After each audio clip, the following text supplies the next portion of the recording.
we were looking at how to build an app without a storyboard. And so before they invented storyboards, they built nib files. And the idea behind the nib file was that you would have one nib file per screen or per view controller that you were trying to display on the screen. And so it was a painful process, and they decided with storyboard files they're going to simplify it. And so last class we learned how to go from one page to another in code, literally in code, writing code for it, which you can appreciate the whole concept of the segue now after doing that code. So what we're going to do today is we're going to finish off getting the table page to work and get the segues, or not the segues, the transitions going to and from that table page. So what we're going to do is we're going to start off in in appdelegate.m, and we start off by loading our home page inside did finish launching with options. So this was the goal of this code. The code at least one of the lines of code is very similar to it. The first thing to note is that we start off by setting up the window object where we are instantiating the window object. Again, the window object, its purpose is to serve as a middleman or an interface between the physical screen and our app. So anytime we want to put a page on the screen, we go through the window object. So we have to instantiate it, and our first step is to basically ask, how big is the screen? Right, so that's what we're doing in this line right here.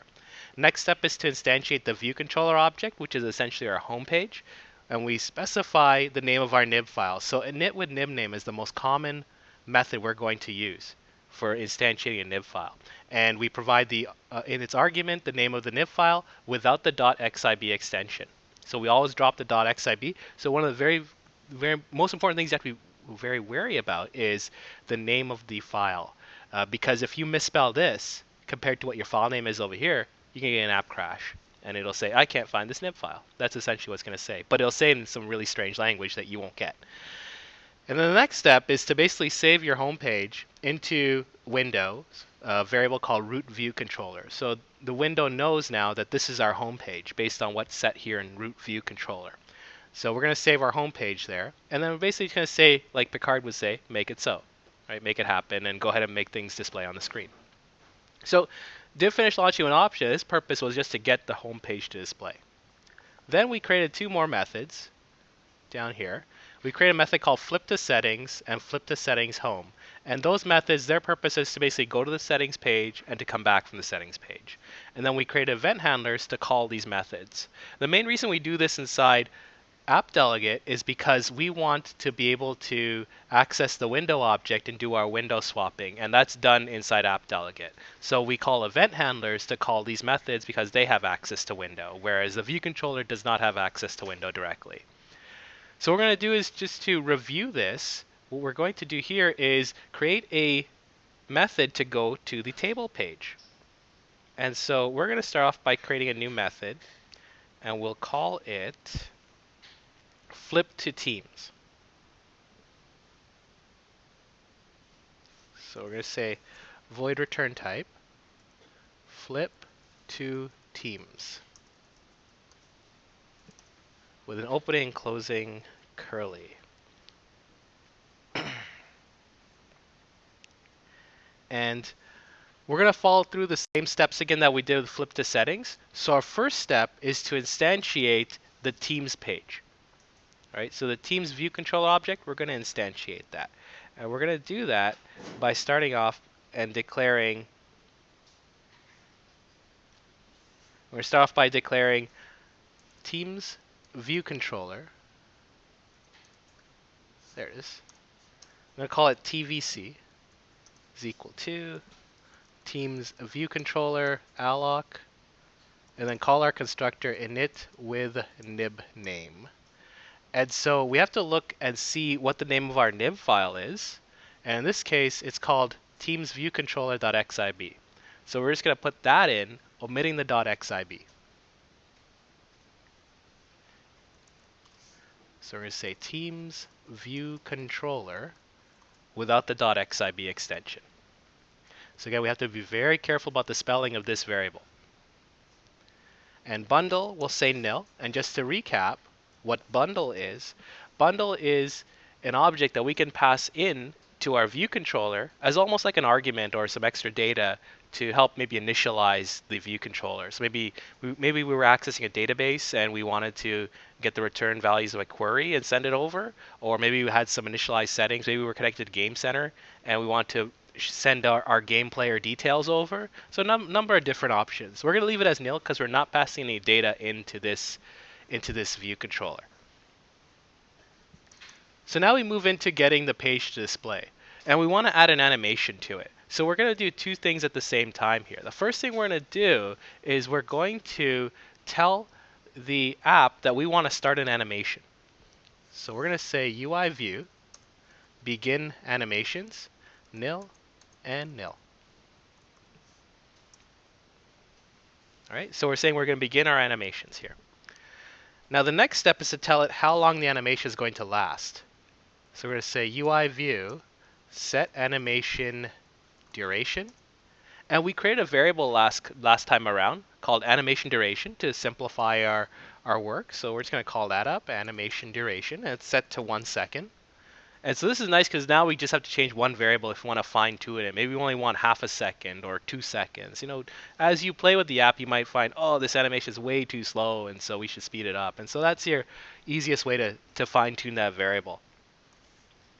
All right, next step, we'll say UI view. We'll tell it what kind of animation we want to do. Set animation transition. And so we're going to tell it what kind of animation. Now, last thing I said last time around was that we should be consistent in the animation we choose. If we're going to use the flip from left and flip from right, which we did last time around, then we should stick to those. But because this is a demonstration and I want to illustrate different things to you, I'm going to do the other one. So we're going to do the curl one this time around. Or you could stick to the other one if you want. But I'm going to demonstrate how to do a curl. So we're going to say UI animation, UI view, animation, transition. I'm going to do curl up when going to the page, and I'll choose curl down for when we're returning back from the page. So I'm going to use curl up this time around. So UI view, animation, transition, curl up. For view window, and we're going to cache it because we're going to reuse this animation on the way back. All right, so we have basically set up our animation at this point. Now the next job is to swap the windows. So window, like we talked about last time around, we said the window only displays one screen at a time. So if we have 3 or 4 screens on our app, only one of them is allowed to be on the screen at a time. Another example would be the BlackBerry, where it actually has 2 screens. One's a virtual screen that you swap into, and then you swap that to the main screen. And the purpose of that is to reduce flicker or eliminate flicker from swapping windows. So, but here in the iPhone, they didn't have to worry about that issue. So they only have 1 screen in total. So we're going to remove what's currently on the page. So if we're calling this method, it's assumed that we have the home page on the screen. So we want to take that off the screen. So we're going to say home VC dot view remove from super view. So that's saying let's take the home page off the screen. And at this point, we have a blank screen. So we want to put a new page on. So now what we're going to do is to put the Teams page on. So we're going to say self.window, add subview, and we're going to say teamsvc.view. And now, finally, we'll just say make it all happen or make it so, UI view, commit animations. Now, can anyone tell me what I forgot? What did I forget? What do you think I forgot? Yes. So I created TVC, I've instantiated it, but I never saved it. And I'm all of a sudden requesting Teams VC to be something. So this will cause an app crash. So we got to fix that actually up here by saying self.teamsvc is equal to TVC. So my little mistake, but yeah, we just forgot to do that. So this is important. If we don't do this, our app will crash, and we won't know why until we debug this method. So at this point, flip to teams is done. This is almost the exact same code as flip to settings, right? Almost the exact same code. Minor discrepancies between settings view controller versus teams view controller, and actually that's it, right? That's the main difference, right? Otherwise, everything else is the same. So what we're going to do in the next step is we're going to consolidate this method into one method, and we're going to pass in. We're going to figure out what to pass in because we still have different objects to work with, right? So we got to figure out how to do that. Yep, go ahead.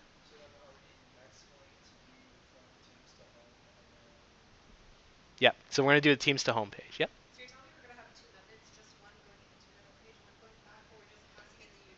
We're going to simplify even further than that to just to one method. Yeah. We're going to take into account the direction we're going in too. That's the next step. So a little bit of foreshadowing there for you. So since we finished the flip to teams method, we might as well finish the flip to teams home method. So let's go down to the bottom here, and let's finish off all of our work inside app delegates. So we're going to create a new method, void return type, flip to teams home. And so now at this point you can appreciate that we're redoing this code over and over again, which is very redundant, and we're going to simplify it in the next step. But we might as well just finish off what we have here. So at this point, where it's assumed we're inside the teams page, we want to go back to the home page. Because we're going back, there's no need to instantiate an object, so we can skip that. We can just go straight into asking to do an animation. So we can start off with a UI view, begin animations, nil and nil.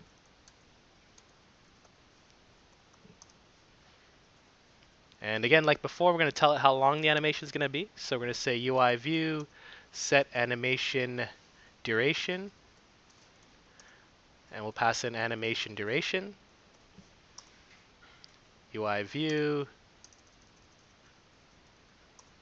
set animation transition. So tell what kind. So this time we're going to use UI view animation transition curl down. So we did a curl up to go into this page. We did curl down to come back. For view window, and this time we're not going to cache it.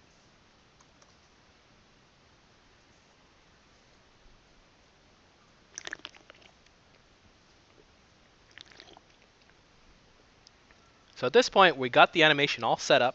Now we want to switch the pages. At this point, we are assuming we are on the Teams page. We want to go to the home page. So we're going to take the Teams page off the screen. So we're going to say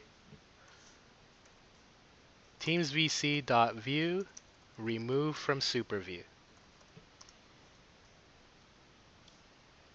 Then we're going to take the home page and put it on the screen. So we're going to say self.window add subview, and we're going to say teamsvc.view.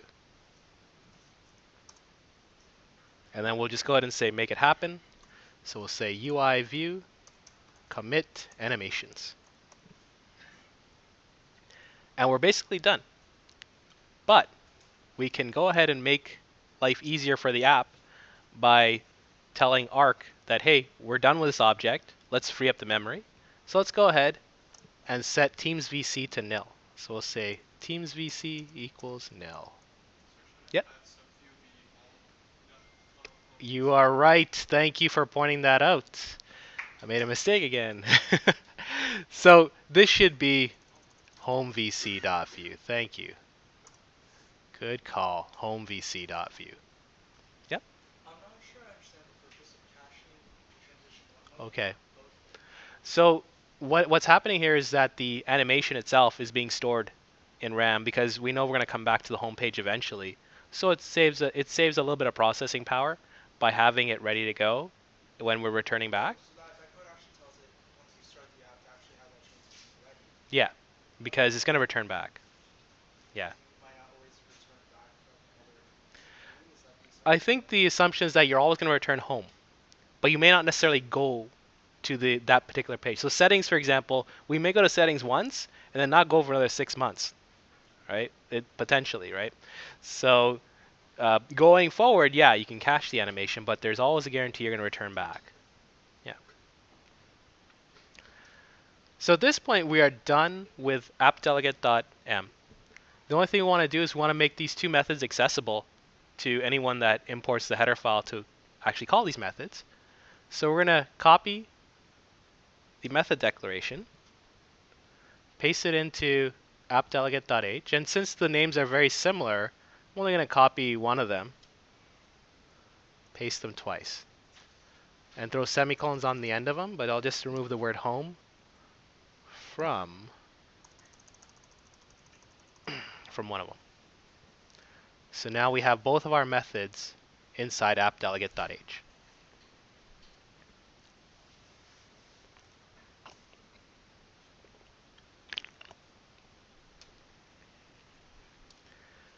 Okay, so now let's create event handlers to get this going. So on our home page, inside viewcontroller.m, last time around we created an event handler called go to settings, right? And its purpose was to basically go to the settings page. So we're going to do the exact same thing again, but this time we're going to go to the teams page. We're going to create a new method, IB action, called go to teams. And we're going to request access like we did it's basically the exact same method below, but I'll type it out again. So we're going to request access to the app delegate. So say app delegate, call it main delegate, equals an app delegate star, UI application, shared application, delegate.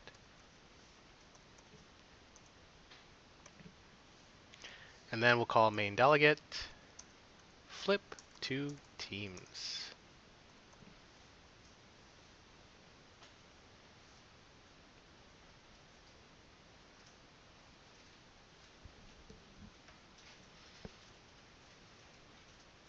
Okay. So this event handler is done. Save the file. And we're going to do the other event handler in a second.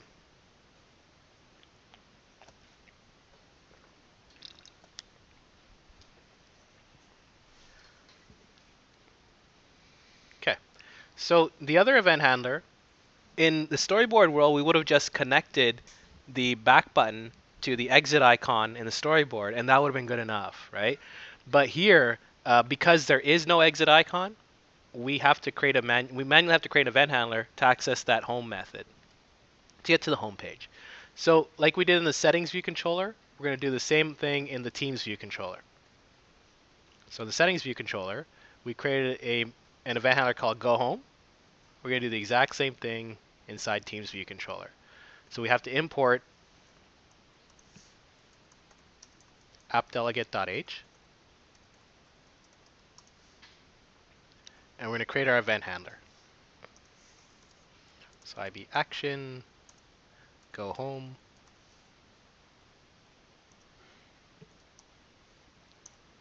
and we're just going to call appdelegate again. So say appdelegate, main delegate,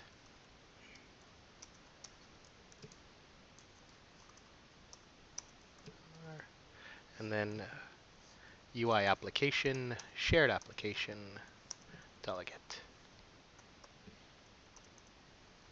Now we're just going to say main delegate, flip to teams home. So now all of our event handlers are done for this app.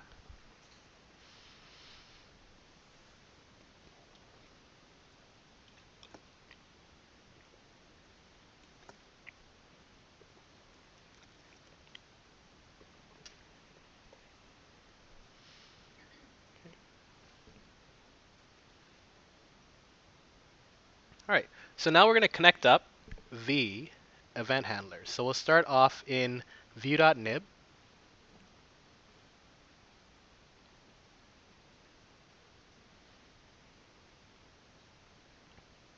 And if we make sure that files owner is highlighted, so just to recap, files owner is just another word for view controller. So in the before the storyboards came out, they used to call it files owner, and then they realized, well, it's really just a view controller. So why don't we just call it view controller in the storyboard world? So making sure files owner is highlighted, making sure the connections inspector is highlighted, we should see go to teams. And then we can connect go to teams to the view teams button and choose touch up inside. All right, so now we have touch up inside set up for go to teams. And we'll just save this, so Command S. And then we'll go to teams view controller.nib.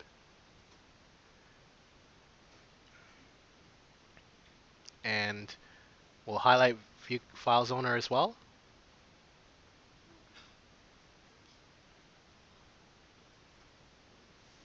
And we'll see go home.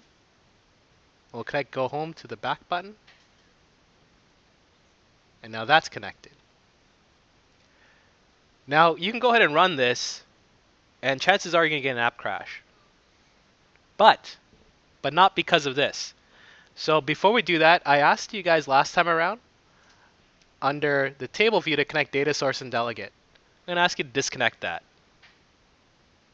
We're going to reconnect it after.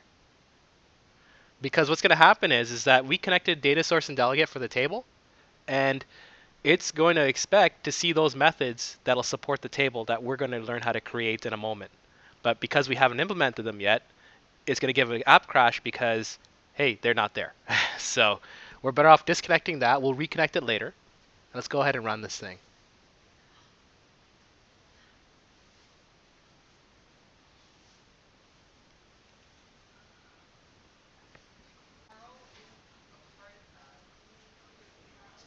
Okay. Right, so you should see this with the table page working. And we have our settings page working as well. So all transitions work.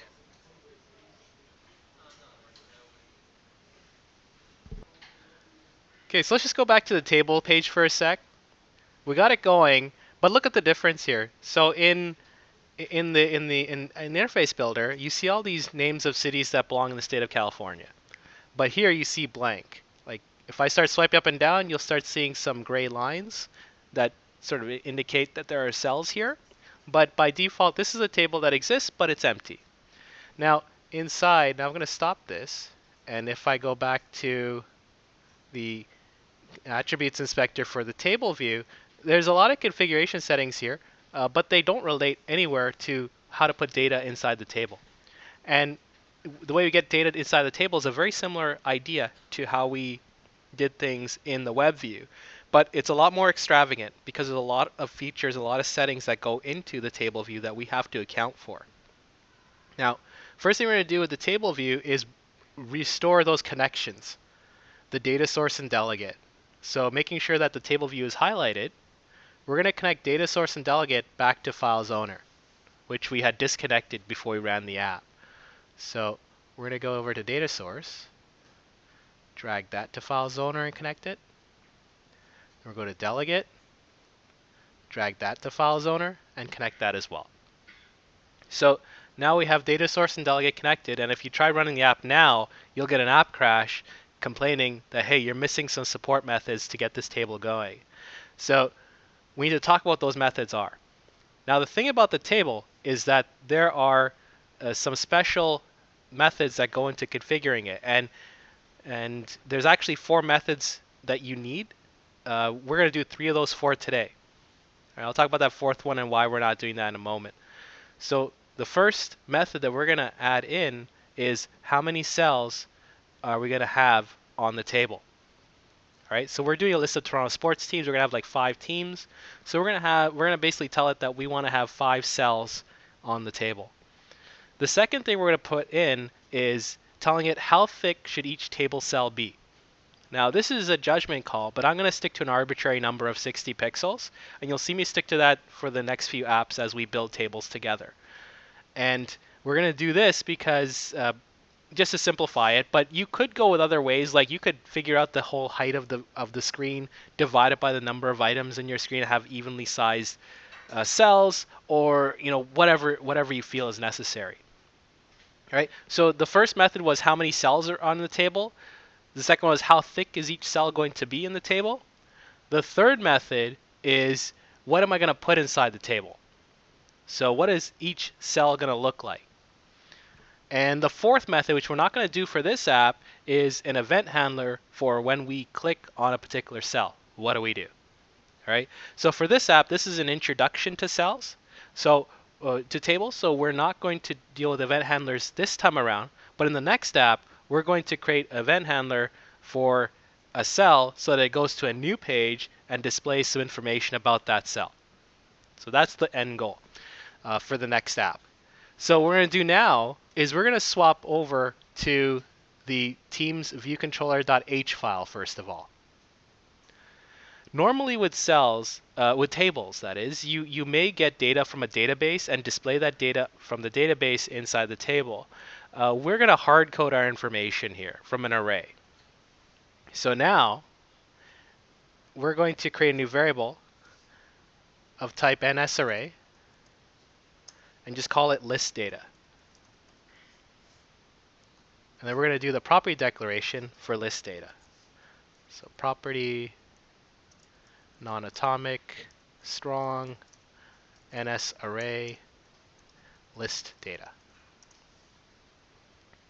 And that'll be our header file for the Teams page. Okay. And before we leave the header file, if we think back to the web view and how there were support methods for the web view, there are actually support methods for the table that we are going to implement, the same methods I just described a moment ago. But to do that, we have to bring in an interface, or in the Apple world, a protocol, just like we brought one in for the web view and just like we brought one in for the text field. So we're going to go over the UI view controller word here that we're extending. And we are going to implement UI table view data source and UI table view delegate. So we're doing both of those. Now one of them, its job is to handle how the table looks. The other one, its job is how to manage where the data is received from and how to support that data. So now the header file is complete, because now we're bringing in two interfaces or protocols known as UI table view data source and UI table view delegate.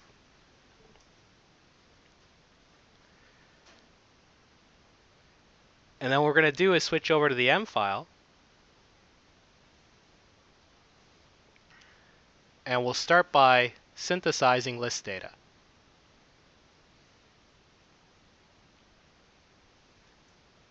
So we're going to say synthesize list data. All right, so our first step is to actually set up the array that we just created, right? So we're going to go into view did load, and we're going to instantiate the array, and we're going to populate it with the sports teams. So we're going to say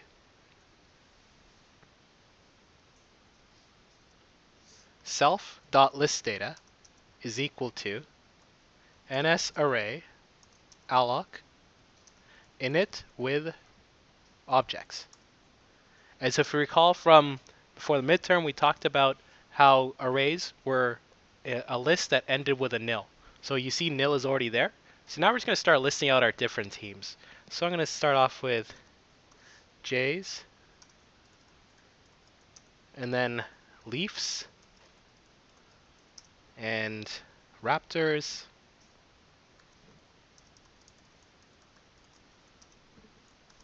Marlies, and FC. And of course, I know there are other teams out there like the Toronto Argos and so on, but we'll just limit it to 5. Toronto Rock, yes, we missed those guys too. So now we have our array. Once our array is set, now we have this data here. Now we can go ahead and start configuring the table. And so we're going to put in pound pragma mark table methods so that we can have a little category inside our dropdown. And now we're going to go ahead and implement the methods that we need. So out of the methods I just mentioned, we're going to start off with the first one. It's going to be to tell the table how many cells there are. Okay. Now the code's going to look very ugly. I will not beat around the bush. This is code that you're going to say, and you're looking at it and be like, what the heck am I writing here? I guarantee you. So the nice thing about the data source and delegate is that because we brought those in, Xcode auto-completes those methods for us. So it saves a lot of headache.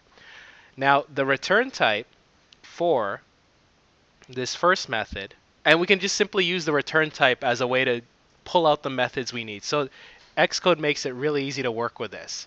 All right, so the return type for how many cells there are in the table ends off with a return type of ns integer.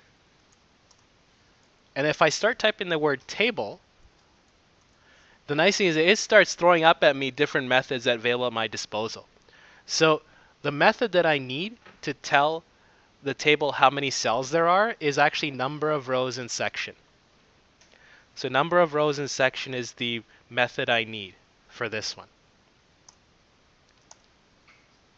Okay, and I can just hit enter to autocomplete. So that's why it's really important to bring in those interfaces in the header file, because trying to type this out, and in fact I don't recommend you type this out. If it's not auto-completing for you, then go back to the header file and make sure the spelling is correct, because you don't want to be typing this out letter for letter. You will make a mistake because it's capitalization all over the place. It's really easy to make a mistake here. So number of rows in section is the method we need, and make sure it's auto-completed. And we're just going to return the size of the array. So we're just going to say return self.listData count.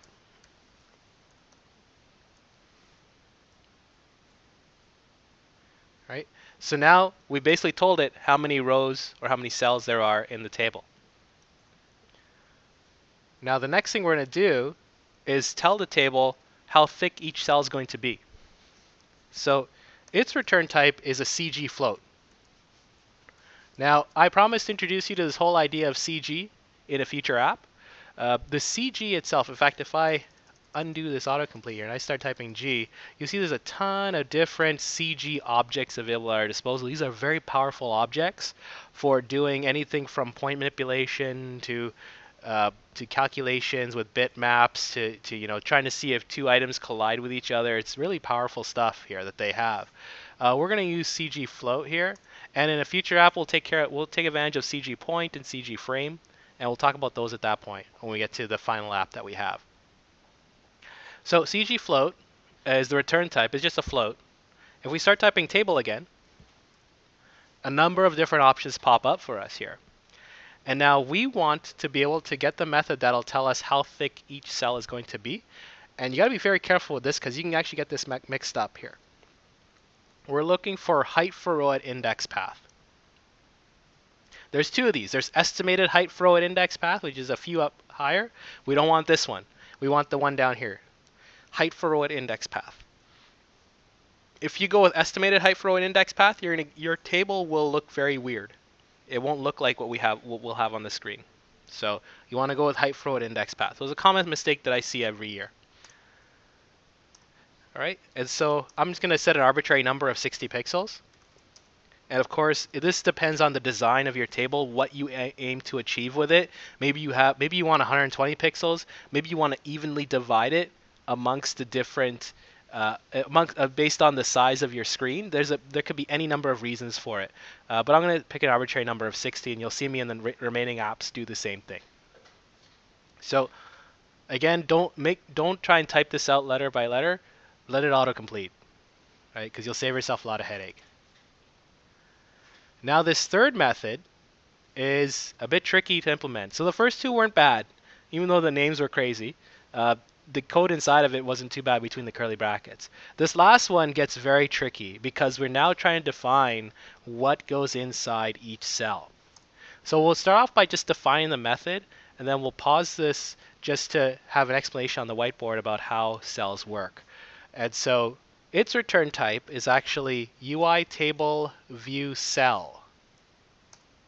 So UI table view cell star. And then if I start typing table, it's the only method that comes up. Cell for row at index path. So cell for row at index path. This is the method that will allow us to format each cell. Now in this app, we're going to use a very generic basic cell that's already built into the table view. In the next app we do, we're going to create a customized cell ourselves. And from that, we're going to use that to put that into this table to be able to add like a logo and some subtext and some color, right, to really dress it up. So that'll be the next step. But for now, we're just going to stick to a very basic generic cell. All right, so with the table cells, like I was saying, what it is that on the cells there's only a finite number of cells on the table. And even if you have, like, say for your music app, you have 1,000 songs, they're not going to instantiate 1,000 cells for your table. They're going to still instantiate maybe like 10 or 12 or however many cells will fit on the screen, plus a couple just for effect. And so what we want to do here is in this method is called multiple times. It's called every time you want to work on a cell. So when we first load the table on the screen, this method is called maybe 10 times or 12 times, depending on however many cells will fit on the screen. Right? The idea behind it is that those first 10 to 12 times we're instantiating table cells and we are going to populate it with information. After that, this method's only called when we are flicking up or down and we are having cells leave the screen and come back onto the screen. So that's when it's called, and at that point we're just checking to see if a cell is coming off the screen, and if we can populate it with new information, then put it back on the screen, below or above. So our first step here is that we are going to check to see if this second item is the case, meaning that we have already instantiated all our cells, and we're going to check to see if a cell is leaving the screen.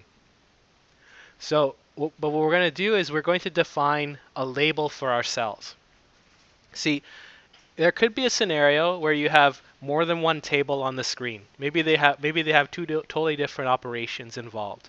And if you ever have two tables on one view, you're still only going to have these methods. You're not going to have duplicates of these methods, one for each table. You're going to have the same method called twice, and so you want to have a label for each type of cell you're going to have displaying on the screen. So we're going to define a label here by saying NSString. We're going to call it simple table identifier.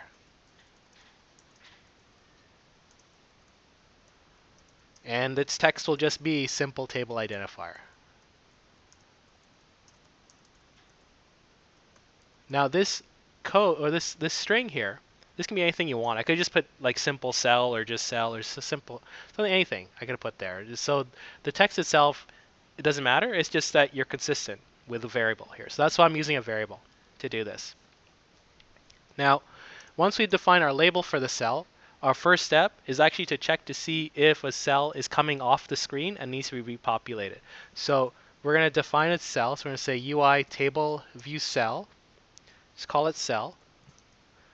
And then before I continue on with this line, notice in the method declaration there's a few arguments here. The first one is table view of type UI table view. So the table in question that is being modified or manipulated. So we have a table view as one argument, and then we have a second argument called index path. This is discussing the row number of the cell in question, right? So which cell am I talking about out of the X number of cells on the screen, right? So the first argument is the table view. So we're going to go to the table view and check to see if a table cell is coming off the screen. So we're going to say table view DQ reusable cell with identifier. It's a mouthful, right? So DQ reusable cell with identifier, and we'll just pass in simple table identifier, the variable we just created. So this method, DQ reusable cell with identifier, this is checking to see if a cell is leaving the screen and we can repopulate it. Now, if we're in the scenario where we haven't populated all the cells yet, meaning that we are still loading this screen for the first time and it's still filling up the cells, then this will return nil, basically saying that, hey, you still have more cells that you can populate on the screen and that you can instantiate for me. So we want to check to see if this is nil, all right? So we're going to say if cell equals nil, this tells me that there's still cells to instantiate, that we're not done instantiating cells to fill the screen. If that's the case, we have to instantiate a cell. Otherwise, it would return a cell, and this won't be nil. And we can go ahead and just change the information on the cell and then put it back on the screen.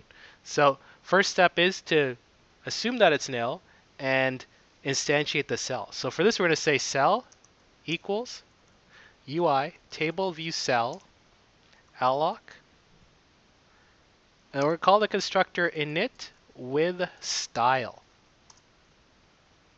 Now this method init with style, in the next step when we create our own custom cell, we're going to create our own. We're going to actually implement this method init with style, and we're going to go into a lot of configuration to get the item to display on the screen properly. But for now, we're just going to use the generic init with style for this generic cell. And the style we're going to provide is UI table view cell style default with this identifier simple table identifier. So we're giving it this ID simple table identifier. So now this cell is associated with simple table identifier, the label. Okay. So at this point we have the cell, it's instantiated. So either it's come off the screen and we're reformatting the data, or it's just been instantiated, it's a brand new cell that's fresh that we can put onto the screen. But either way, we're now ready to put some data into this cell before we put it onto the screen. So what we want to do is we want to put one of the items from our array list data with the different Toronto sports teams. So we need to know which row in the array we're dealing with. And we can line it up with the variable index path, because index path is going to host the row number that I'm talking about for this cell. So we're going to say ns integer, call it row, is equal to index path dot row. All right. So ns integer row is equal to index path dot row. Okay. So now we have the row number. Now that we have the row number, we can take that row number and apply it to the array and pull the item out of the array and display it on the screen. So what we're going to do is go into the cell. So we'll say cell dot text label dot text equals, and before I finish that line, so in a generic cell, there's only one label, and that's it, and it's called text label. So there's only one item on the cell. Next step, we're going to create a custom cell with multiple labels and a logo, so an image. But for now, we only have one item called text label, and it's text. So we want to retrieve an item for the array. So we're going to say is equal to list data object.index row. So whatever the row number is, it'll return the team corresponding to that index in the array. At this point, we could just return cell and make the compiler happy and stop throwing that red circle at us. But we can also take it a step further and configure this a little bit more. So we'll do a couple of things here, just for added effect. The first thing is that the font is a very generic font. Maybe we can beef up the font and make it bold, right? Maybe we'll make it a font size of 50. So the cell thickness is 60 pixels. We already set that in an earlier method, right? So we said return 60 for height for row at index path. That's 60 pixels. So we can set the font size to be 50 pixels, and it'll still fit within the cell. Right? This is where math comes into this, because now we're trying to measure out how things are laid out so we don't overlap things. But what we're going to say now is cell.textlabel.font is equal to UI font bold system of font size, let's say 50. So it's a bold system font, size 50 pixels.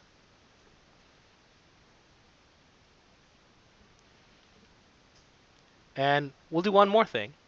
So some of you notice that sometimes there's a little item on the right-hand side of cells, maybe an arrow, kind of hinting that, hey, there's some more that you can do here, maybe a checkbox, something like that. We'll add that in, even though really that's meant just for when you had something to add or like something that could happen like upon clicking on the cell. Even though we're not doing that for this app, we'll just still illustrate how to do it, just so you know how to do it. So last thing we'll add for this is cell.accessory type. So accessory type, this is where you can put like a checkbox, an arrow, different, whatever you want. And this will be called UI table view cell accessory. And there's a few of these: accessory checkmark, detail button, detail disclosure button. We'll go with detail disclosure indicator, but you're more than welcome to try out any one of these just to see what they look like and how they compare and contrast. All right, so accessory disclosure indicator. And now you can run this app, and this app should be complete. So there's our loading page.